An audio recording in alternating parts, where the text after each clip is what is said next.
차 안으로 들어가서 가정에다가 채우시면 되는데.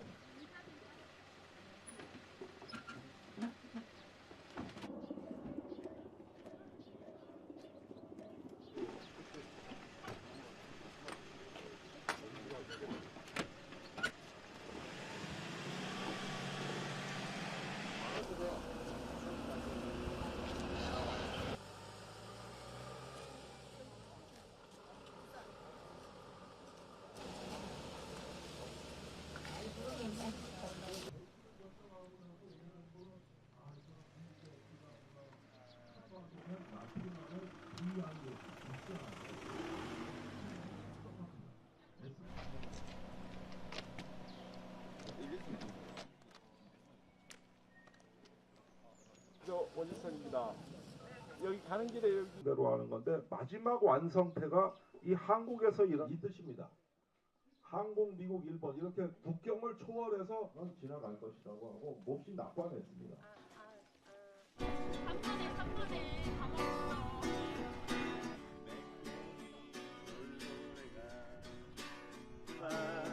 가고 싶은 곳은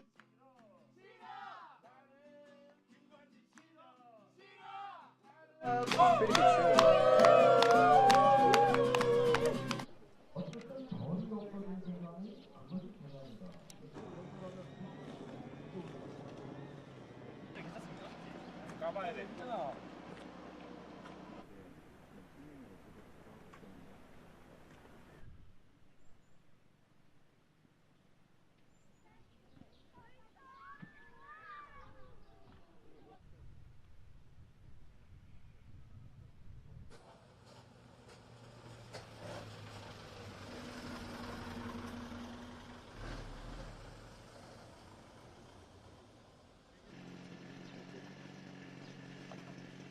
Indian Peninsula tensions are escalating, and ASEAN countries are tilting toward China. Against this backdrop, US Secretary of State Rex Tillerson met with ASEAN foreign ministers.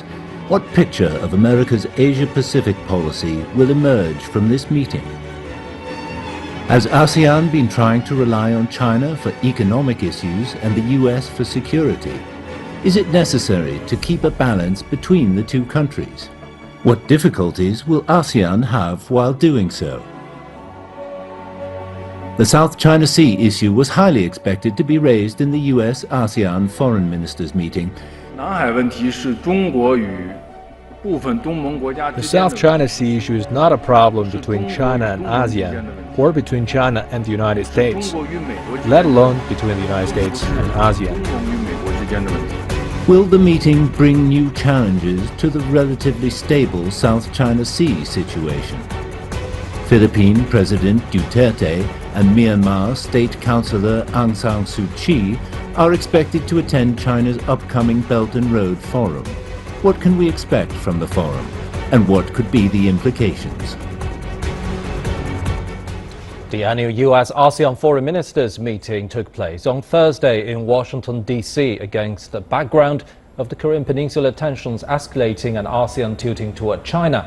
What policies the US are likely to adopt in the Asia-Pacific region is not only of concern to ASEAN countries, but to people all over the world. To discuss the many issues related to this US-ASEAN Foreign Ministers meeting, I'm happy to be joined in the studio by Mr. Tao Wenzhao, Research Fellow at the Chinese Academy of Social Sciences, Mr. Liu Qing at the China Institute of International Studies, and Mr. Einar Tangen, our current affairs commentator. We will also be joined from Manila via satellite by Mr. Richard J. Haidarian, international current affairs expert. That's our topic. This is Dialogue. I'm Pan Deng.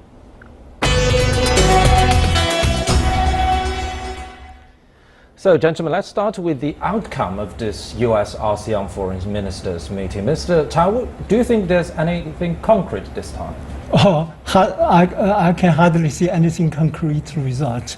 Actually, Donald Trump said, his Asia policy is result-oriented, but I do There's not no see result.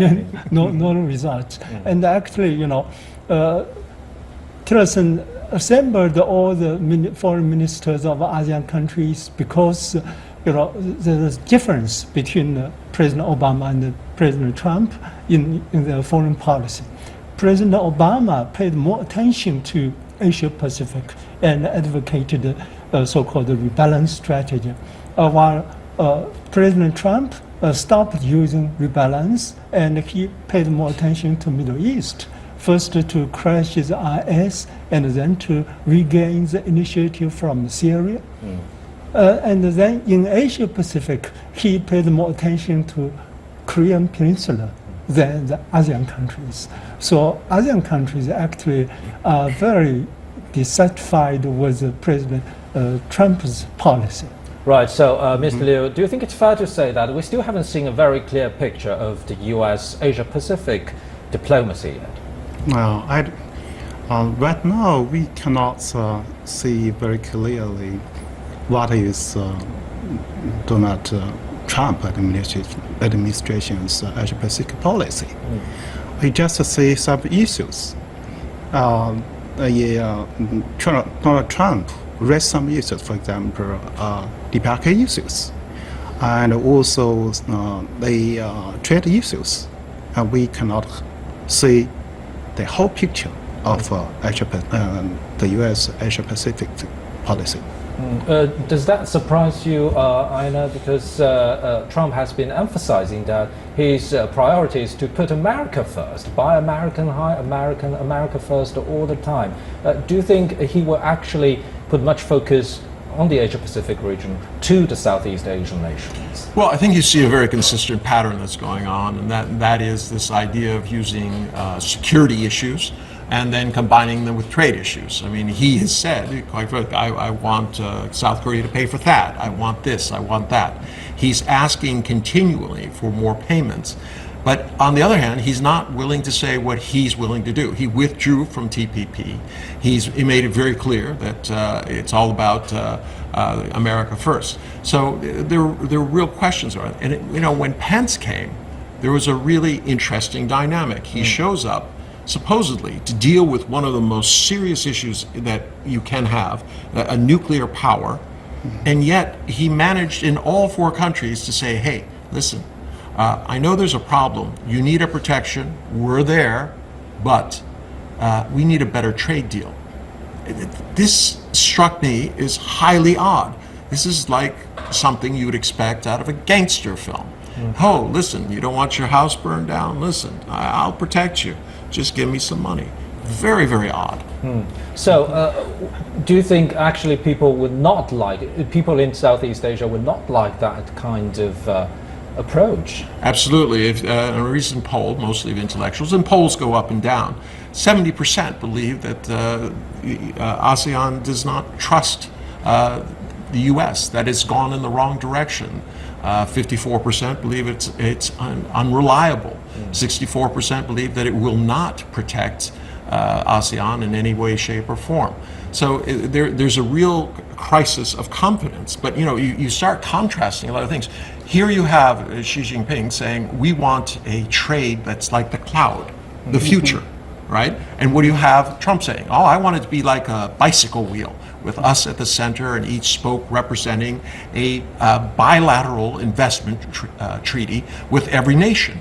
All right, it's this. I want Xi is saying predictability. All right, let's have a plan. Let's invest. What is U.S. saying? They're saying, well, you don't know what we want, and we're not going to tell you. All right, we don't have a policy. We simply have goals, and we want you to pay for it. But Mr. Tillerson said that during this meeting. He said that the U.S. and ASEAN should enhance their economic relationship. So, do you see big potential there, Mr. Liu? I don't think right now Donald Trump will focus on economic issues was they renegotiate treaties or trade agreements with ASEAN members. In this meeting, I think the United States just first was ask ASEAN members to focus more on regional security issues, especially DPRK issues. In some American newspaper mentioned that Tillerson asked, the regional country, the regional countries to cooperate to deal with the nuclear issues. So in this meeting, I think the most important topic is the nuclear Both of denuclearization. you gentlemen mentioned this DPRK issue. Mr. Tell us, why did the United States gather all the ASEAN countries in Southeast Asia to deal with the DPRK issue? What's the link there? Well, this is, I think, a general consensus in the United States. At present, the most dangerous place is Korean Peninsula, and the most dangerous threat is DPRK's nuclear development and missile launch. Last October, I was in Washington, D.C., and I met with more than a dozen of scholars from various think tanks. I think this is a general consensus. But Donald Trump and also Tillerson said, the strategic patience is over. The past U.S. policy towards DPRK failed. Now we should have a different policy. And today they said that every choice, every opportunity is on the table. Tomorrow they said, we want to have a peaceful solution of the DPRK issue. And the next day, Trump would say, I want to talk to Kim Il-sung under the right circumstances. So people actually do not know what is the U.S. exact policy towards DPRK. Right. But one thing is clear, Donald Trump is now mobilizing the whole international society to impose the strictest sanction on DPRK. So, and this probably is the major purpose of Tillerson's meeting with the foreign ministers of ASEAN. But let's take a look at the reality. 10 ASEAN members, all 10 ASEAN members have diplomatic relations with the DPRK, and 5 of them have embassies in Pyongyang. Do you think they will actually listen to the US command and put much more economic or even financial pressure on the DPRK? Well, I mean, that's one of the questions. I mean, the real wake-up call for a lot of them was the assassination of the brother in Malaysia. This kind of shocked people. What are they doing? There was a quote by the Philippine minister who said, quite frankly, there wasn't any direct talk about this, but it's maybe something that we should talk about. There is a realization that nobody is going to win if there's a nuclear arms race that's launched because of a nuclear-armed North Korea. That's quite clear. But how you respond to it and what's being offered, it's all about Trump's agenda. But it has nothing to do, he's not offering ASEAN anything. The only thing he put on the table is we won't force anything on you economically. That's hardly a threat. I mean, it's almost unbelievable that he thinks he's going to get cooperation from this group by just simply offering nothing. So, Mr. Liu, how do you think this will pan out in the near future? Because the situation on Korean Peninsula is still worsening. I think Trump's DPRK's policies,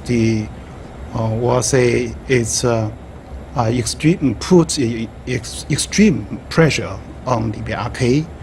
Right now, the U.S. just tried its best to cooperate with the regional countries or also and other big powers to put great pressure on DPRK. It needs time, maybe one month or several weeks. Maybe the time will be changed. And maybe the South Korea, the new president will come into power, and also, the United States suspend the military exercises with ROK.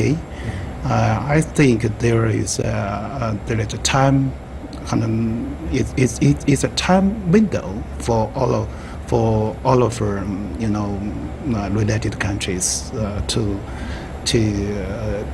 respond, and I don't think the situation will become worse and worse, and I think there will be chance for the United States and DPRK to to talk bilaterally, even the North and the South to sit down and to talk. I think there is still a chance. Right, since we've been talking about regional security issues, we have to mention South China Sea issue. It's cooling down in reality, but this time Secretary of State Tillerson also said non-militarization, freedom of navigation that we've been hearing for the past 8 or 10 years.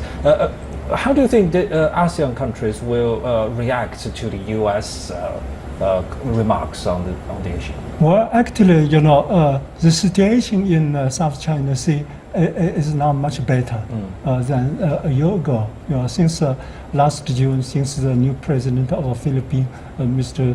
Duterte, took office, and he changed his predecessor's policy to rely on the United States too much, and he made a kind of a rebalance between the U.S. and China, and he said, we need China's economic assistance, and we cannot compete with China in South China Sea, and the South China Sea issue cannot be solved by military means, etc.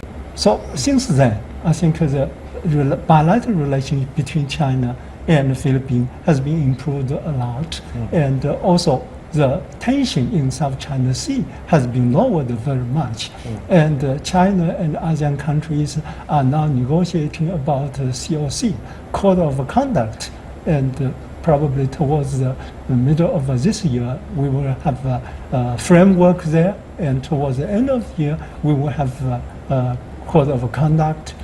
So this is all very, I think, very good and very positive developments in South China Sea. And China also expressed the opinion several times that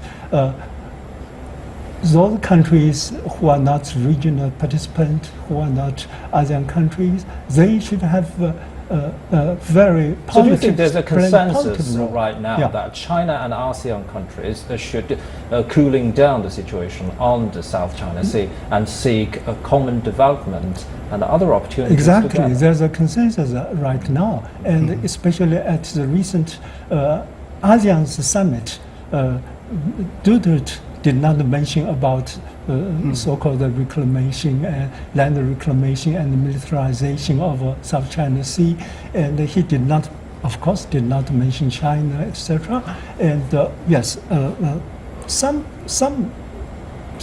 people mentioned that, but in general, I think there's a consensus about that. So I think we have a very positive development towards the diplomatic consultation of South China Sea issue, and other countries, including U.S. and Japan, they should play a positive role rather than disturbing the responding to reality. Thank you very much, gentlemen. We'll continue this after a short break. You're watching Dialogue on CGTN. Stay with us.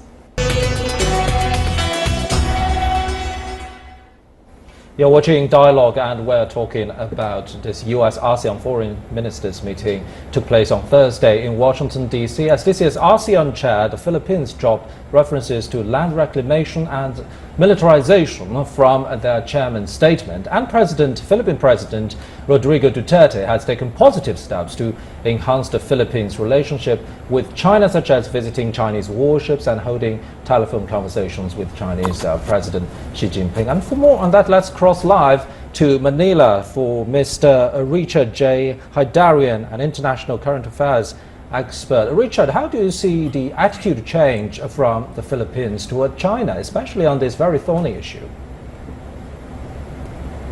Well, I mean, if you look at the statement that came out of ASEAN, President Duterte really made sure that nothing critical of China, whether directly or indirectly, is said. So the words serious concern or grave concern, we didn't see that. The words reclamation and militarization, which Vietnam pushed forward for, and as far as I know, even Brunei and Malaysia wanted it there. Duterte vetoed that because he's the chairman of the ASEAN, and there was absolutely no reference or even raising the issue of the Philippine arbitration case against China. So that was a huge concession that Duterte made, and I think what Duterte had in mind mind is his meeting with President Xi Jinping in coming week on the sidelines of One Road and One Belt Summit. And I think what he wanted to do is to tell China, I'm doing my part to make sure that we keep the relationship between ASEAN and China and Philippines and China on a good footing, and I hope that that will translate into better economic and investment relations between the two countries, and also eventually some sort of a modus vivendi in the South China Sea, because the Philippines is also moving ahead with improving its facilities in the Spratly or Nansha chain of islands, and it hopes that China will not disrupt those plans, as the Philippines is also willing to turn a blind eye, or at least as far as ASEAN statement is concerned, to China's reclamation activities in the area. So a quid pro quo is what I see here between Duterte and China. Richard, I'm glad that you mentioned President Duterte's upcoming attendance to the Belt and Road Forum in Beijing. What can we expect from this attendance?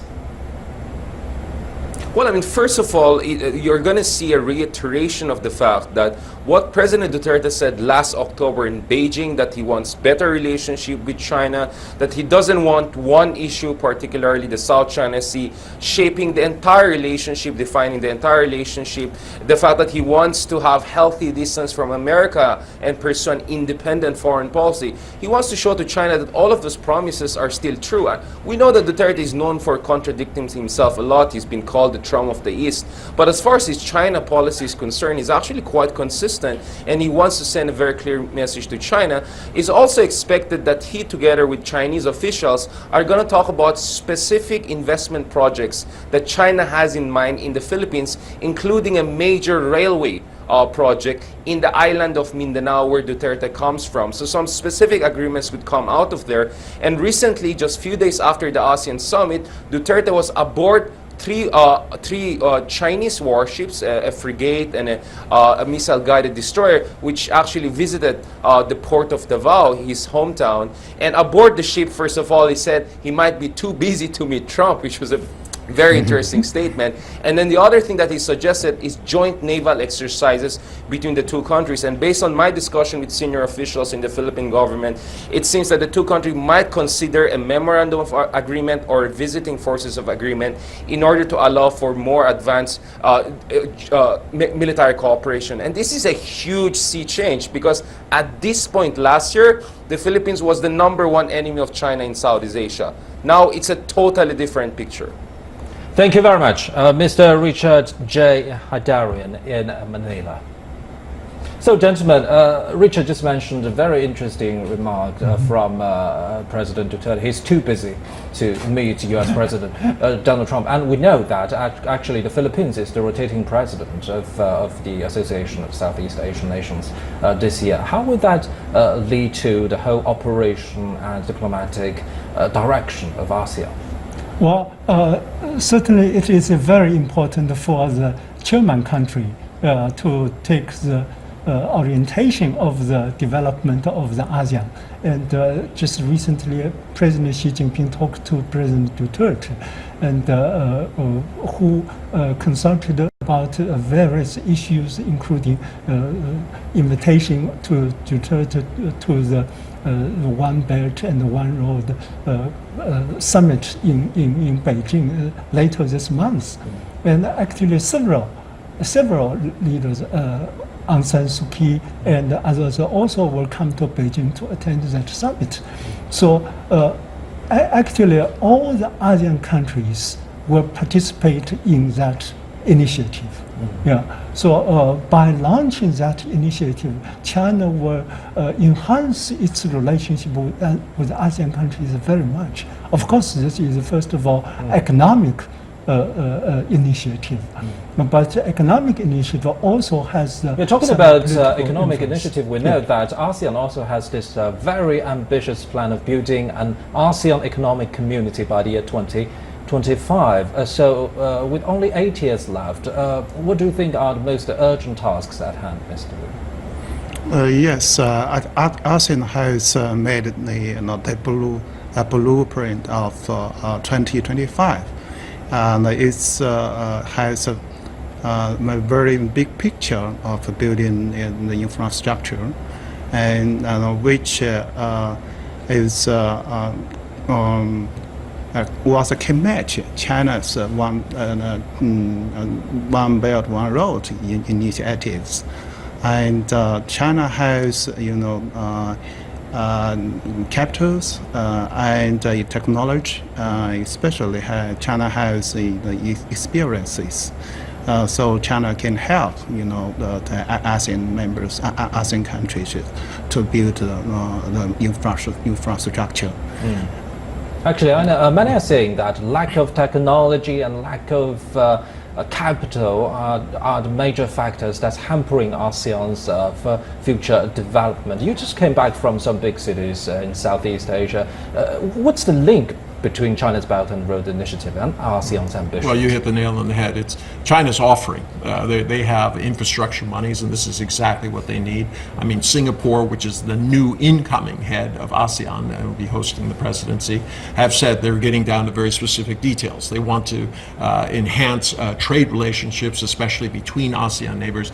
It's not so much the tariffs, it's just trade terms down so that the things can be done. And a lot of that has to be done with technology. So China is in a position to help both on the technology and more importantly, if you go to these cities in Southeast Asia, it's all about investment.